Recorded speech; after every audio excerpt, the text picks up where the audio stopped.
بسم الله الرحمن الرحیم. محترم مدرسین و حضراتو اور طلباء عزیز، د ارشاد الصرف د لسم نمبر سبق دی. د فعل علامات شروع دي. د فعل لس دانې علامتونه وویل سول، د هغه مشکو اجرا وسوله. اوس یولسمه، دولسمه، دیارلسمه، څوارلسمه، پنځلسمه، شپاړلسمه دغه علامتونه شپږ دانې نور علامتونه وایي.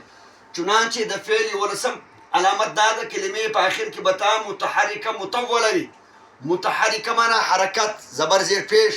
مطوله معنا اوږده تا به وي و ده ته ضمیر مرفوع متصل هم وایي، لکه ضربتو، ضربت، ضربتې.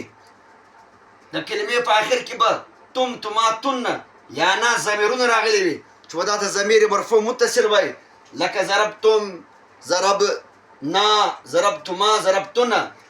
دیارلسم علامت د کلمې په شروع کې به حرف جازم راغلی وي. د حروف جوازم څخه حروف جوازم پنځه دي: ان، لم، لما، لام امر، لا انه. جیسے لم یضرب، یضرب فعل په شروع کې یا رفعتین هم راغلی، لم هم راغلی دي. څوارلسم علامت د کلمې په شروع کې به د حروف نواصب څخه یو حرف راغلی وي. حروف نواصب څلور دي: ان، لن، کی، اذن. لن یضربه، یضرب فعل په شروع کې یا رفعتین او لن ناصبه راغلی دي. پنځلسم علامت د فعل دا ده، صيغه به د امر وي یا به صيغه د نهي وي، لکه اضرب، لا تضرب. شپاړلسم علامت د کلمې په آخر کې به نون تاکید ثقیله یا نون تاکید خفیفه، نون ثقیله مشدد نون، نون خفیفه ساکن نون. اضربن، اضربن. دا شپاړلس علامتونه دا د فعل دي.